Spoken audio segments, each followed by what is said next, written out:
Abra sua Bíblia em Apocalipse capítulo 3, versículo 14 em diante. 14 a 22. Apocalipse 3, 14 a 22. Hoje nós estamos dando sequência à nossa série de mensagens que são chamadas aqui de Revelação de Cristo para a sua igreja. Nós estamos terminando hoje a carta para as igrejas do Apocalipse. Hoje é a 7ª carta.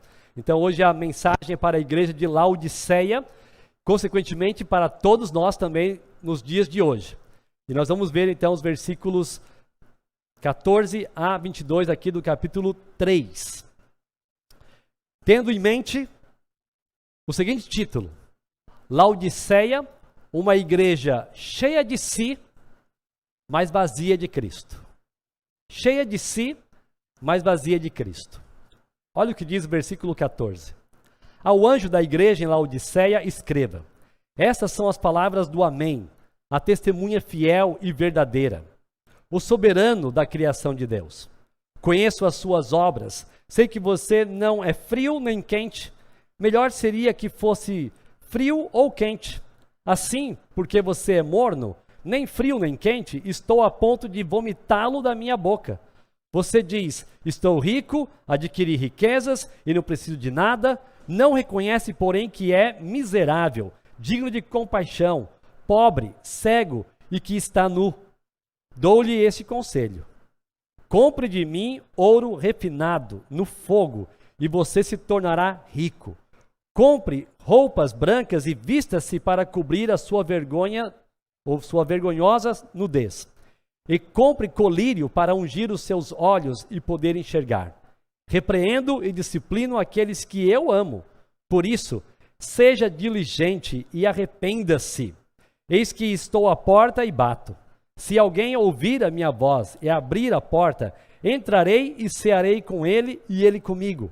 Ao vencedor darei o direito de sentar-se comigo em meu trono, assim como eu também venci e sentei-me com o meu Pai em seu trono. Aquele que tem ouvidos, ouça o que o Espírito diz às igrejas. Amém? Laodiceia, uma igreja cheia de si e vazia de Cristo. Uma igreja orgulhosa, uma igreja morna na fé. Essa é a igreja de Laodiceia. Hoje, então, nós vamos meditar em 5 aspectos da mensagem de Jesus para uma igreja com este perfil.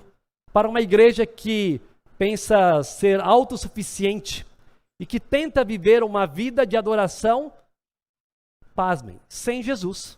Como isso é possível? Então vamos pensar aqui nesses 5 aspectos de uma mensagem de Jesus para uma igreja cheia de si, mas sem Cristo. Para isso, nós vamos lembrar de 5 aspectos aqui, nós vamos trabalhar com os versículos, mas deixe-me contar uma breve história de algo que aconteceu na minha vida. Eu já falei algumas vezes de algumas coisas aqui, talvez você se lembre. Eu fui convertido ao Senhor Jesus quando eu tinha 14 anos de idade. O Evangelho foi claro para mim, dessa forma, de forma muito direta, para que eu pudesse conhecer a Cristo.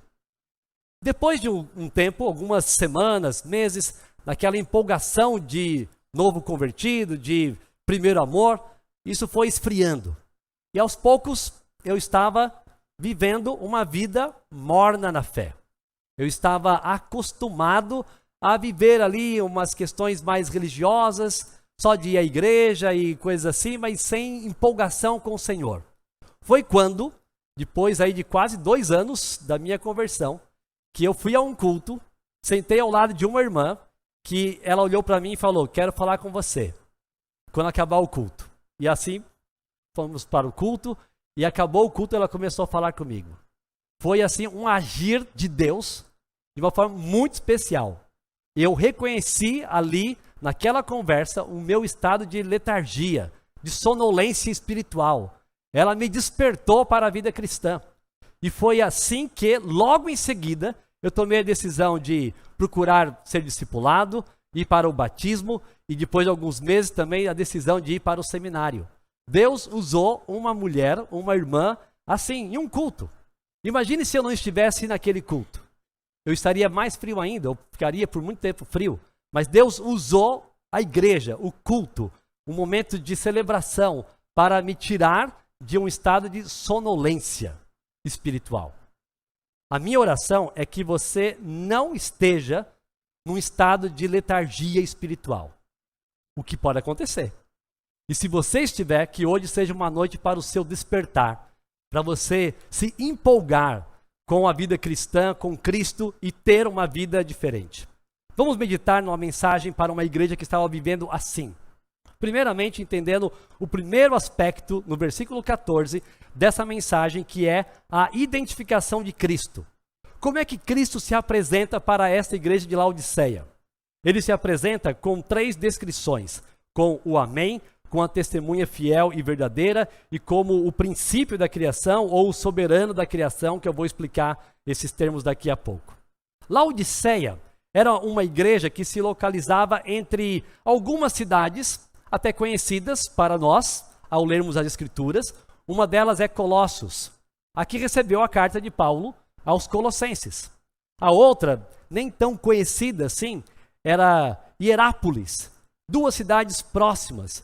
E por conta dessas cidades, Laodiceia ficava num caminho comercial. As estradas facilitavam a passagem de muitas visitas e viajantes, e houve então grande desenvolvimento comercial em Laodiceia. Laodiceia era uma cidade rica, era uma cidade próspera, era uma cidade que tinha um dos melhores sistemas de bancos da época, um sistema mercantil. E era tão rica que, mesmo que tivessem passado por um terremoto, como aconteceu no ano 60 depois de Cristo, ela recusou qualquer tipo de ajuda do Império Romano e se reconstruiu sozinha por conta da sua riqueza, e se reconstruiu rapidamente. Laodiceia tinha uma população muito próspera, e entre as suas grandes produções aí, ela tinha uma produção de lã, ou seja, que gerava vestimentas. Ela também era muito forte no desenvolvimento medicinal, especialmente na área de oftalmologia. Tinha colírios que eram criados ali. E também, então, nós vemos que eles tinham dinheiro, colírio, roupas. E você já está percebendo o que Cristo falou para eles. Mas eles tinham essas coisas. Mas o problema é que Laodiceia, apesar de ser uma cidade rica e que tinha todo esse tipo de produção, eles tinham um problema muito sério. O problema de não reconhecer quem realmente eles eram, na perspectiva de Cristo. Eles não reconheciam quem era Cristo. Eles precisavam entender quem era Jesus. E Jesus então se revela a eles, por meio dessa carta, enviada para João levar então até ao anjo da igreja, o representante da igreja de Laodiceia, e apresenta então as palavras de Jesus. João estava sendo fiel como um pregador, como um mensageiro, e ele esperava então que aquele responsável pela igreja também fosse fiel, apresentando Jesus para toda a sua audiência. E aqui Jesus é apresentado como o Amém, a testemunha fiel e verdadeira, e o princípio da criação. Primeiramente, vamos pensar aqui na palavra Amém. A palavra Amém é tão rotineira na vida cristã. Nós já falamos Amém hoje, mais de uma vez. O que significa a palavra Amém? A palavra Amém é uma palavra, então, traduzida para a língua portuguesa como verdade, ou em verdade, ou de fato, ou assim seja. Esse é o significado da palavra Amém, que tantas vezes nós falamos. Por isso, nós não podemos usar a palavra Amém também de qualquer jeito. Por exemplo, tem gente que abre um texto bíblico e fala Amém. Por quê? De fato, assim seja. Você não precisa perguntar um amém assim, mas você pode falar coisas como Jesus Cristo é o Senhor, de fato, em verdade, amém. Então tem expressões que exigem e merecem uma expressão de confirmação. Eu acredito nisso, isso é verdade. E tem outras que não, parece assim um igrejês desnecessário, né? Mas enfim, Cristo se apresenta como aquele que é a verdade. Ele se apresenta como o amém. Ele usou a expressão em verdade, várias vezes no livro de João. João apresenta Jesus em várias conversas dizendo, em verdade eu digo a vocês. De fato eu digo a vocês. E aqui então ele se apresenta para a igreja de Laodiceia como aquele que é a fonte da verdade, como aquele que diz e cumpre, como aquele que está sempre certo no que fala. E ele é também chamado de a testemunha fiel e verdadeira. Praticamente é uma continuação da explicação do amém. Ele é o amém. Ele é testemunha fiel e verdadeira. É uma ênfase em que ele é a verdade, ele é confiável. Ou seja, a igreja não deve buscar outras fontes de verdade para a sua existência.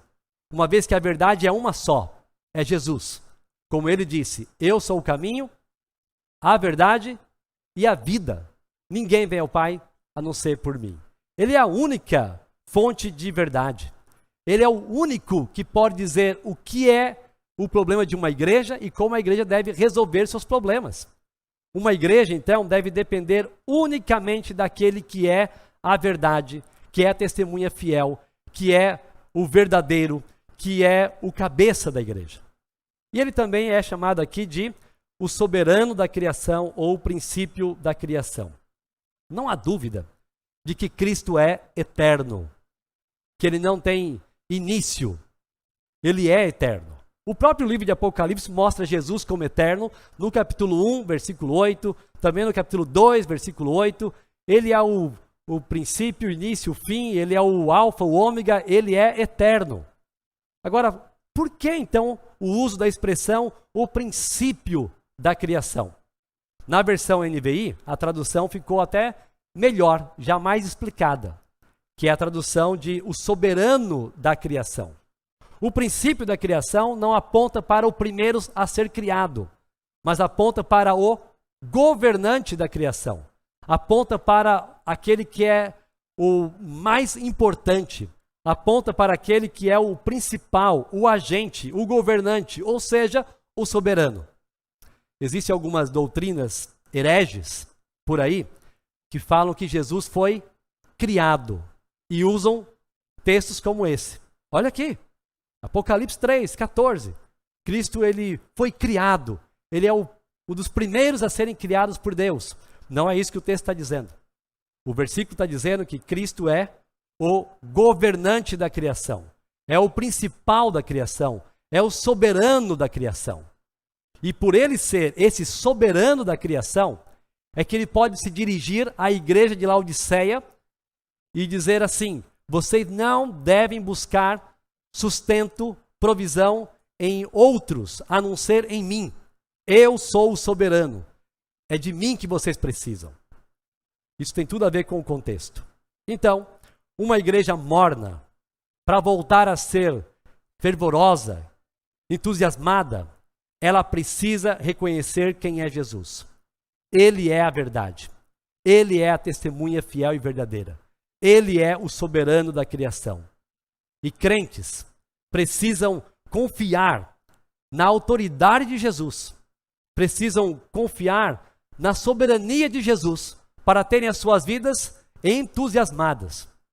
Muitas pessoas desanimadas não têm olhado para quem é Jesus. Se você quer ânimo na vida, você precisa olhar para Jesus. Se você quer entusiasmo para a sua vida, você precisa focar sua atenção em Jesus. Não é possível você vencer a sonolência, a letargia espiritual, sem focar em Cristo. Não é o monte que vai te fazer ficar mais animado, se você for lá e ficar orando não sei quantos dias, vendo graveto pegando fogo, né, como alguns dizem. Não é campanhas disso e daquilo. O que você precisa, como eu, como nós todos como igreja, é atenção em Cristo. Precisamos olhar para o nosso Salvador. Um segundo aspecto dessa mensagem de Cristo é a repreensão que ele traz para a igreja de Laodiceia, consequentemente para todos nós. Versículos 15 a 17. Olha o que diz o versículo 15. Aquilo que já é uma expressão repetida para todas as igrejas anteriores. Conheço as suas obras. Sei que você não é frio e nem quente. Melhor seria que fosse frio ou quente. Assim, porque você é morno, nem frio nem quente, estou a ponto de vomitá-lo da minha boca. Você diz, estou rico, adquiri riquezas e não preciso de nada. Não reconhece, porém, que é miserável, digno de compaixão, pobre, cego e que está nu. Aqui nós podemos ver uma repreensão do juiz onisciente. Cristo já se apresentou como o Amém, a fiel testemunha verdadeira, o princípio da criação, mas ele ainda poderia receber mais uma descrição: o juiz onisciente. E ele repreende, dizendo: eu conheço vocês, eu conheço as suas obras, eu sei o que vocês fazem, como fazem, quais são as suas motivações. Esse é o juiz onisciente. E ele diz então: sei que você não é frio e nem quente. Laodiceia não recebeu nenhum elogio, como as outras igrejas receberam. Pelo contrário, parece que recebeu a repreensão mais severa em relação às demais. Parece que recebeu a censura mais dura entre as 7 igrejas do Apocalipse. Eles não estavam sofrendo? Eles não estavam debaixo de uma perseguição intensa do Império Romano? Sim, estavam. Mas o Senhor Jesus deseja vida piedosa daqueles que são seus discípulos, mesmo em dias difíceis. O Senhor Jesus espera a verdadeira adoração daqueles que são seus seguidores, mesmo em dias de perseguição e de problemas. E assim, aquela igreja estava sendo repreendida, censurada por essa postura de uma mera aparência de igreja, mas ainda sem qualquer ânimo verdadeiro. Uma religiosidade anêmica, mas sem realmente um viver para a glória do nosso Deus. Cristo, ele é conhecedor de todas as coisas. Conheça as tuas obras. Vocês não são quente nem frio. Nada pode ser ocultado dele. E, consequentemente, ele é juiz perfeito. Ele sabe o que nós temos feito e por que temos feito. Com isso, deixe-me ajudar você a entender uma coisa importante, ou pelo menos relembrar. Existem coisas que as pessoas fazem que, obviamente, já são pecaminosas porque estão fazendo coisas erradas. Mas existem outras coisas que podemos fazer que aparentemente são boas para aqueles que observam. Mas se nós não estivermos focados em Cristo, estaremos realizando uma obra que não agrada a Cristo. Por exemplo, o marido, porque o marido normalmente é assim, romântico, apaixonado, né? Ele pode tratar muito bem a esposa. Ele pode usar palavras amáveis, elogiá-la com frequência, falar que memorizou um texto de Cântico dos Cânticos, dizendo: tu és a mais linda entre as mulheres, e coisas parecidas. Olha só que marido amável. Só que se ele estiver fazendo isso para conseguir alguma coisa que ele tem interesse, ele está aparentemente vivendo uma vida piedosa para engano, que não glorifica a Deus. Então, pessoas, infelizmente, podem tornar coisas boas em coisas ruins, por conta das suas motivações pecaminosas. E Cristo conhece as nossas obras. E Ele poderia dizer para cada um de nós: conheço a tua obra. Eu sei o que você está fazendo. Eu sei quais são as suas motivações. Ele é o juiz onisciente. Quais têm sido as motivações daquilo que você tem feito? São realmente para a glória de Deus? Ele foi muito claro, então, com a igreja de Laodiceia, dizendo que o problema era a mornidão, a arrogância e cegueira espiritual. Mas ele também repreendeu de forma orientadora. Uma repreensão que aponta o caminho que deve ser seguido. Olha o que é dito no versículo 15. Melhor seria que fosse frio ou quente. Então, seria melhor assim do que morno. E ainda no versículo 16, uma parte aqui que mostra a consequência de um viver em mornidão. Estou a ponto de vomitá-lo da minha boca. O interessante é que em Herápolis, aquela cidade próxima, a cidade vizinha de Laodiceia, existiam águas termais. Para quem já pôde viajar pelo Brasil, aí em alguns lugares que existem essas águas termais, que são muito recomendadas para tratamentos diferentes, né, de relaxamento muscular e coisas assim, sabe que elas são úteis. águas quentes são boas. Eu amo água quente. Passar 4 dias no acampamento tomando banho de água gelada, quando a gente volta, a gente pensa assim, Jesus, que benção esse chuveiro. O homem que descobriu isso, que inventou isso, tem que estar no céu. Mas tem gente que gosta de água fria. Mas enfim, voltando aqui para nosso texto. As águas termais, elas têm a sua utilidade, como tinham lá em Herápolis. E em Colossos, uma outra cidade vizinha, as águas eram bem geladas. Talvez bem parecidas com os igarapés daqui. Geladas, que eram uma bênção para viajantes. Os viajantes chegavam em Colossos, podiam beber água em praça pública. Águas que poderiam refrescar. Em Herápolis podiam ter tratamentos físicos. Em Colossos tinham águas para saciar sede. Mas em Laodiceia, a água que passava por ali, nos arquedutos, eram águas mornas. Que se algum viajante chegasse ali, tentando matar a sede, e bebesse aquela água morna, ele ia sentir uma ânsia de vômito. Não eram águas boas para uma coisa e nem outra. E Jesus usa estes elementos presentes no dia a dia daquela cidade, no dia a dia daquela igreja, para alertá-los, para repreendê-los. E disse o seguinte: vocês devem viver de uma outra forma. A forma que vocês estão vivendo é pecaminosa. Vocês precisam de fervor. Vocês precisam de entusiasmo. Vocês precisam ser crentes de verdade. Vocês precisam ser quentes para agradar a Deus. É o que Paulo escreveu em Romanos capítulo 12. Em Romanos capítulo 12, versículo 11, você pode abrir lá. É um texto que, um versículo só, nós vamos destacar uma expressão, mas é bom que você veja onde está. Romanos 12, versículo 11.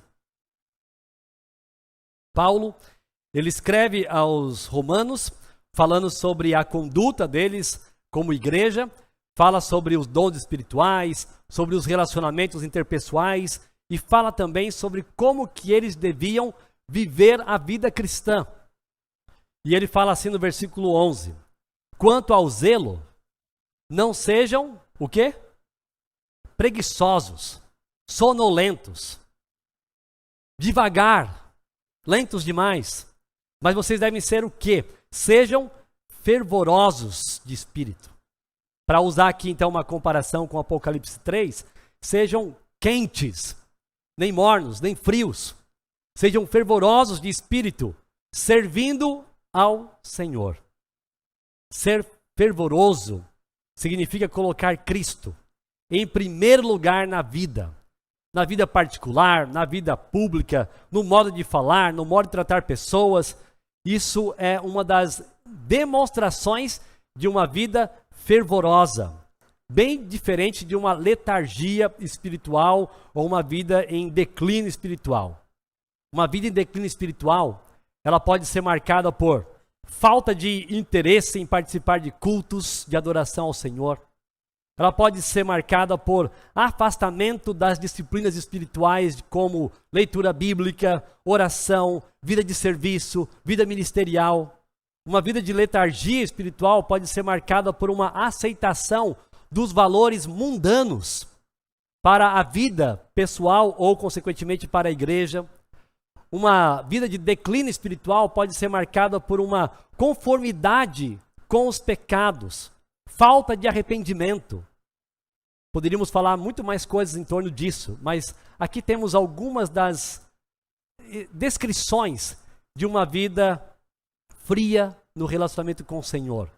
Ou morna, porque às vezes a pessoa está indo à igreja, dá a entender que é um crente, se identifica como tal, mas não é um fervoroso, não é alguém animado com a vida cristã.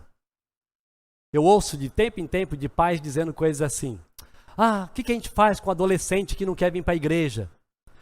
Olha, o erro seu começou lá atrás, não começou na adolescência. Na adolescência, você agora está colhendo o fruto do que você não fez quando eles eram menores. Ensina a criança no caminho que deve andar e quando crescer não se desviará dele. E o pior é que às vezes alguns pais dizem assim, sabe, eu não vou falar nada não, porque eles não querem ir, né? Então eu não vou forçar. Eles têm que ir por ânimo próprio. Quando você manda eles lavarem a louça, você diz que eles têm que lavar a louça quando tiverem ânimo próprio? Ó, se você sentir vontade, lava a louça hoje para a mãe. Né? Ah, se você tiver com vontade hoje, vê se arruma o seu quarto. Eu acho que não. Né? Olha, se você tiver com vontade, acorda para ir para a escola hoje.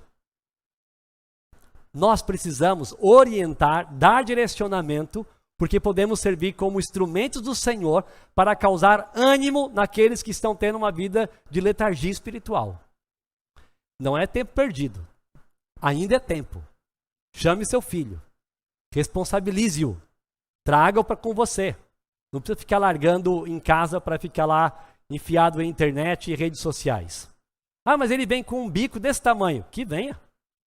Né? Chega aqui a gente percebe que ele está de bico. A gente nota isso. Né? Mas é bom que esteja aqui. Agora, você mesmo adolescente. Talvez você seja um desses que aparece no domingo de manhã desanimado, sem interesse. Ou até num culto como este, sem qualquer tipo de ânimo. Que Deus tenha misericórdia da sua vida. Clame a Ele. Senhor, eu reconheço que estou falhando. Eu estou sendo morno no meu relacionamento com o Senhor. Eu preciso ser fervoroso. Agora, usei adolescentes como um exemplo. Mas isso pode acontecer com um adulto. Um marido. Uma esposa. Os pais.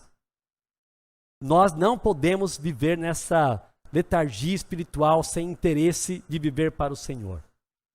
Diligência, zelo, fervor, entusiasmo são as qualidades que faltam em muitas casas, ou em muitas igrejas, ou em muitas vidas, em muitos crentes de hoje. Alguns acham que ser fervoroso é ser fanático e que não precisamos ser assim. Bem, entenda o seguinte, ser fanático é ser uma pessoa que é irracional, que faz as coisas simplesmente por mera emoção. Então nós não somos fanáticos, mas devemos ser fervorosos. Precisamos ter ânimo. Está chegando domingo, que bênção, eu vou domingo para a igreja. Temos que nos animar com isso. Ah, tem a oportunidade de servir no ministério tal. Ah, eu quero estar lá. Eu quero servir ao Senhor. Ah, eu estou com a minha Bíblia aqui, eu vou ler. Eu não preciso esperar que pessoas me chamem para fazer aquilo que é o meu dever. Eu vou fazer minha leitura bíblica, eu vou ter minha vida de devoção ao Senhor. Eu quero cantar a Ele, eu quero estar com meus irmãos na igreja para cantar. Porque tem gente que não canta. Mas cantar não é só para quem tem voz. Boa voz. Porque se fosse assim eu não cantaria. Mas, por uma consciência de que o Senhor, Ele é adorado pelo cântico, pelo louvor, e Ele instrui que os seus seguidores cantem a Ele. Você pode ver isso, especialmente nos Salmos, em outros lugares da Bíblia, como em Tiago, quando Tiago escreve, aqueles que estão alegres, cantem ao Senhor. Então cante ao Senhor. Seja fervoroso no seu cantar. Expresse o seu louvor. Tem gente que fica mais animado com o time de futebol do que com o Senhor. Tem gente que se anima mais em vibrar, em cantar, pular com outras coisas do que com o Senhor. Não é que é pecado você torcer para time de futebol. Alguns é pecado sim. Né? Mas anime-se com o Senhor.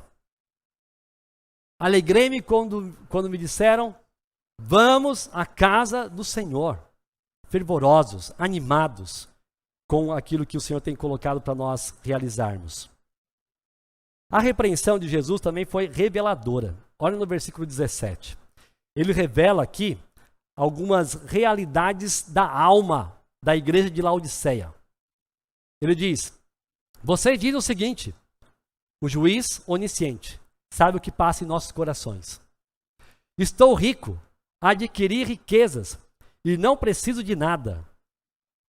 A igreja de Laodiceia, ela foi contaminada com os valores da cidade de Laodiceia. A cidade era rica. A cidade tinha produção de colírio. A cidade tinha um comércio próspero. A cidade tinha produção de roupas. A igreja assumiu esses mesmos valores. e espiritualmente foi contaminada. Infelizmente, uma igreja pode ser influenciada pela sociedade na qual ela vive, mas deveria influenciar e não ser influenciada. O problema não é ter dinheiro, bens materiais, mas sim essa atitude de autossuficiência. Aquela igreja, então, era arrogante, orgulhosa, cheia de si. Uma igreja que não reconhecia a sua própria situação espiritual. Jesus diz: vocês não reconhecem. Você, de forma mais específica, singular, você não reconhece, porém que é miserável e digno de compaixão. Você não tem nada. Isso aqui nos apresenta alguns valores interessantes. Bens materiais não descrevem espiritualidade. Posses não tem nada a ver com o temor ao Senhor. Bem diferente de algumas pregações aí fora. Se você for fiel, você vai ser rico. Se você for fiel e viver sempre pelo Senhor, Ele vai prosperar a sua vida em riquezas e bens. Não é isso. Agora, pessoas podem ter, não é o problema. O problema é a autossuficiência. É achar que o Deus que eles precisam são os seus próprios bens. E Jesus repreendeu isso, lá em Mateus capítulo 6, quando disse que ninguém poderia servir a dois senhores, a Deus e as riquezas. Pessoas, às vezes, acham que esse é um problema só para os ricos, quando na verdade, uma pessoa com poucas posses já pode estar tendo mais confiança nas posses do que no relacionamento com Deus. Tem gente que confia muito mais no seu plano de saúde do que nos cuidados de Deus. Tem gente que confia muito mais no seu automóvel do que na proteção do Senhor. Tem gente que confia muito mais na sua conta bancária, mesmo que seja magrinha, mas muito mais do que no Senhor. Então não é uma questão de riqueza. Pessoas podem estar buscando segurança em bens e não no Senhor. E Jesus repreende a igreja por essa autossuficiência. Ou seja, eles não tinham um relacionamento verdadeiro com Deus. Eles eram pobres, cegos e nus. O dinheiro deles não valia nada diante de Deus. Apesar de colírios produzidos por eles, eles eram cegos. Apesar de tanta produção de lãs e tecidos, eles eram nus, estavam nus. Muitas vezes, somos insensíveis em relação aos nossos erros, pecados e não reconhecemos o nosso estado espiritual, como a igreja de Laodiceia. Muitas vezes, não reconhecemos que somos miseráveis e dignos de compaixão e achamos que estamos muito bem, que inclusive existem crentes piores do que nós. Isso é um grande engano. Jó, lá em Jó 42, depois de todas as palavras que ele ouviu de Deus, o repreendendo, ele disse: eu sei que os teus planos não podem ser frustrados. Miserável homem que sou. Parafraseando. Onde que eu estava com a cabeça para falar o que eu falei? Ele reconheceu o seu estado de compaixão, de miséria. Paulo, também escrevendo aos Romanos, disse algo semelhante. A sua luta contra o pecado, ele não conseguia vencer por si mesmo. E ele disse: miserável homem que sou. E aí no capítulo 8 de Romanos, ele diz que aqueles que estão no Senhor, eles são justificados, não são condenados. É o agir de Deus que transforma a vida de um miserável. Se nós queremos uma vida de empolgação no Evangelho, precisamos reconhecer que nós não podemos fazer nada para alcançarmos esse estado. Simplesmente devemos reconhecer o agir de Deus sobre nossas vidas. Nós somos fracos, mas Ele, Cristo, é a solução para nossas vidas. Um terceiro aspecto dessa mensagem, o conselho de Cristo. Ele dá um conselho, versículo 18 até o versículo 20. Ele diz: dou-lhe este conselho. Olha que interessante. Existem pessoas que dizem que se conselho fosse bom, não se daria, mas se venderia. Bem, isso é cultura popular, que não tem nada a ver com a Bíblia.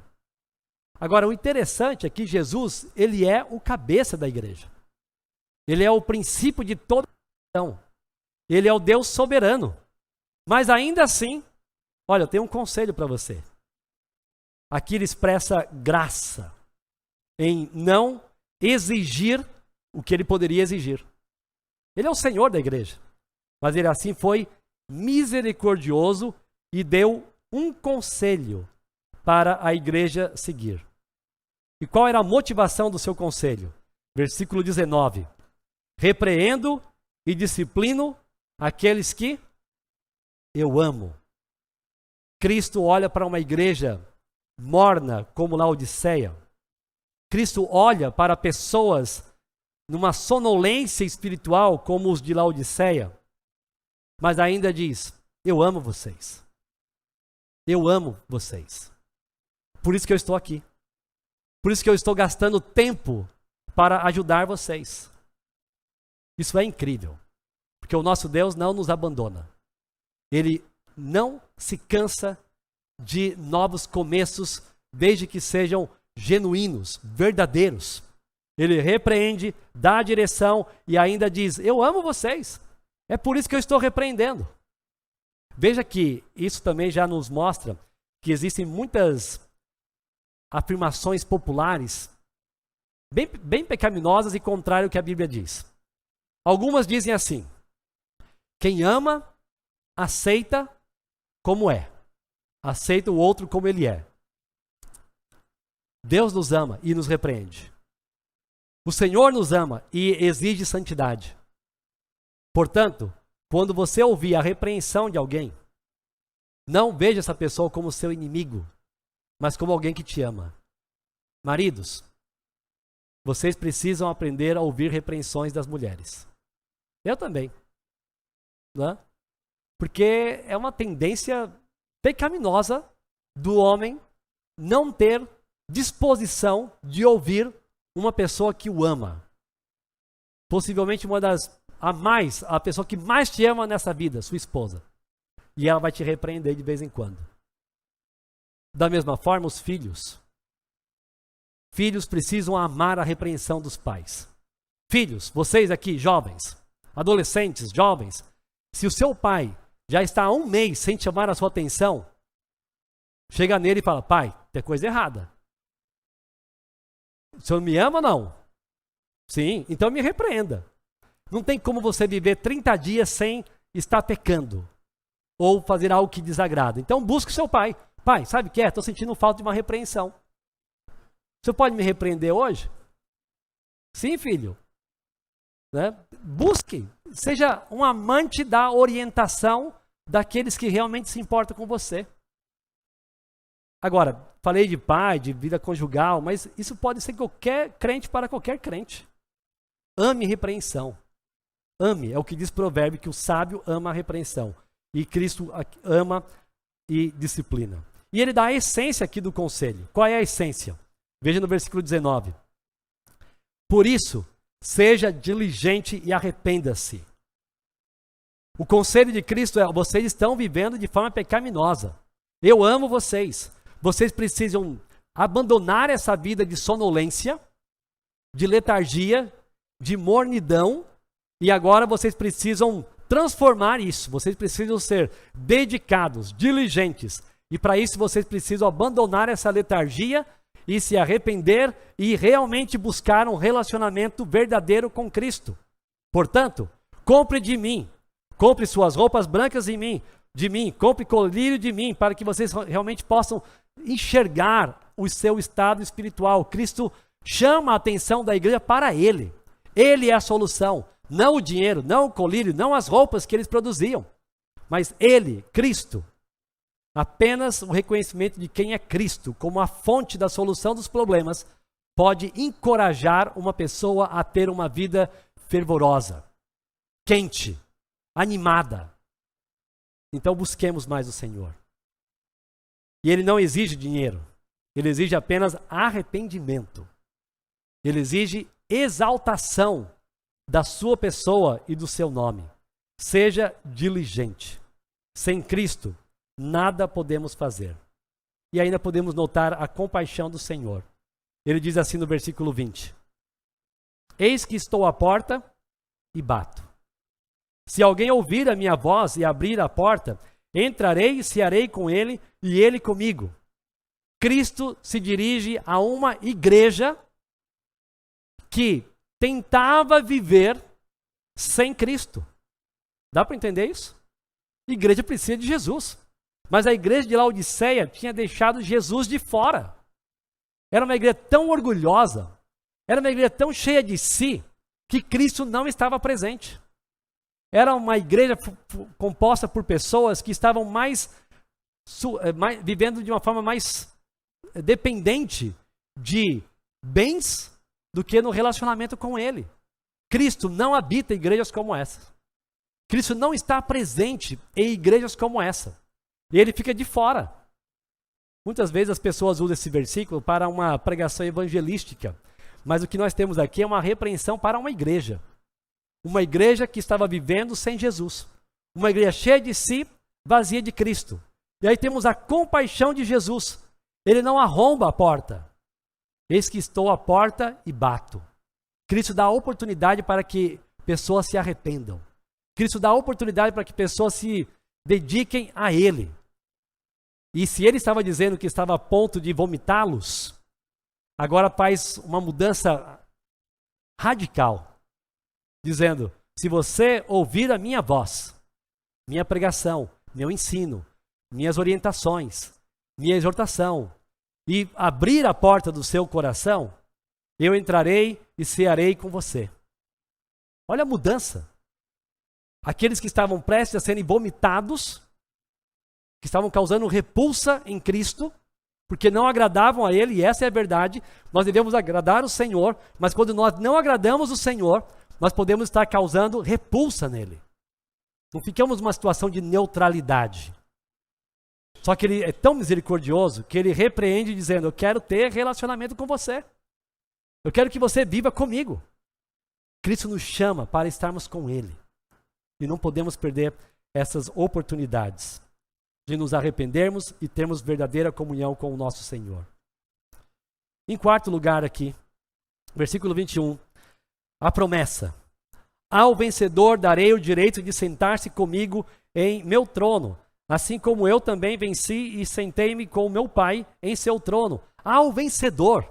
Olha que interessante. A expressão ao vencedor, ela evidencia a realidade de que a igreja é composta por indivíduos. E alguns dos indivíduos que compõem a igreja podem mudar o perfil ou o caráter espiritual da igreja. Eles podem agir diferente, apesar da maioria. E podem se tornar vencedores, dignos de uma bênção especial do Senhor, que está sempre atento àqueles que realmente vivem para a glória dele. Ao vencedor, não a todos, mas àqueles que realmente se arrependem. Vocês vão poder ter parte no meu reino, sentando com o meu Pai, no meu trono. Se permitirmos que Ele se sente conosco à nossa mesa, Ele permitirá que nós sentemos ao lado dele do seu trono, ao lado do seu trono. Faça a diferença então. Viva sempre para o Senhor, de forma fervorosa, animada, com perspectiva futura da vida. E por fim, último aspecto, a exortação final de Cristo. Aquele que tem ouvidos, ouça o que o Espírito diz às igrejas. Todo crente é exortado a dar atenção aos ensinos de Cristo. Todo crente é exortado a ouvir o que Cristo diz por meio do Espírito às igrejas. Todo crente, então, é exortado a prestar atenção no que é pregado, no que é ensinado, na exposição das Escrituras. Todo crente é desafiado a se avaliar espiritualmente, a desenvolver uma visão de verdadeira análise de si mesmo, reconhecendo áreas de sua vida onde ele está sendo sonolento, apático, para mudar isso e não se acostumar com este viver. A vontade de Cristo não é só para a igreja de Laodiceia, mas para todas as igrejas. Veja o que o Espírito diz às igrejas. A igreja de Laodiceia, as demais igrejas do Apocalipse, como as igrejas dos dias de hoje. Então, participe você dos cultos de adoração ao Senhor atentamente. Concentre-se no ouvir mais do que o Espírito diz às igrejas. Seja um bom ouvinte, seja um verdadeiro adorador, um verdadeiro seguidor de Jesus Cristo. Se importe com o que Cristo se importa, ou seja, com a igreja, faça parte dela, participe dela. Não seja apático no seu viver. Seja fervoroso e animado. Será que você está precisando de uma irmã como aquela que Deus colocou na minha vida há alguns anos atrás, para que você seja transformado no seu viver? Será que você não está enxergando que você pode estar vivendo de uma forma muito religiosa, mas com pouca empolgação com o Senhor? Ore para que você se desperte e viva para o Senhor. Se você já está animado, que o Senhor te anime mais ainda. Busque-o mais. Adore-o, porque Ele é digno de toda a honra e toda a glória. Uma igreja não pode ser autossuficiente. Uma igreja não pode deixar de glorificar a Deus. E uma igreja não glorifica a Deus quando ela está sem Cristo, ou fazendo aquilo que não o agrada, na verdade causando repulsa nele. Uma igreja verdadeira não pode ser orgulhosa, nem morna na fé. Uma igreja saudável, então, é uma igreja diligente, dedicada, fervorosa, entusiasmada, totalmente animada e dependente de Cristo. Que sejamos assim, para a glória do nosso Deus. Oremos. Pai, permita que sejamos mais dispostos a ouvir o que o Senhor tem para nossas vidas. Nos ajude nisso. Que haja mais disposição da nossa parte de crescer no conhecimento do Senhor e exaltar o nome do Senhor Jesus, nosso Salvador. Deus, não permita que em nosso meio existam pessoas sonolentas espiritualmente, mornas na fé. Que haja um ânimo, que haja uma empolgação por uma verdadeira adoração. E obrigado por aqueles que já estão animados. Obrigado por aqueles que têm investido horas do seu dia, que estão dando seu tempo, que estão investindo dons e talentos para adorar o Senhor, que estão empolgados com a evangelização, com a obra missionária, que estão animados com a vida de oração. Pai, obrigado, porque aqui, na Igreja Batista de Cachoeirinha, temos muitas pessoas assim. E pedimos para que essas pessoas influenciem muito mais pessoas. E nos ajude a estarmos vivendo assim, de forma animada, voltada para o Senhor. Longe da apatia espiritual, que leva pessoas a se acomodarem com tantos pecados em suas vidas. Que não haja conformidade com os pecados, mas haja sempre a disposição de transformação, de diligência, de arrependimento. Que vivamos assim para a tua glória. No nome do nosso Salvador. Amém.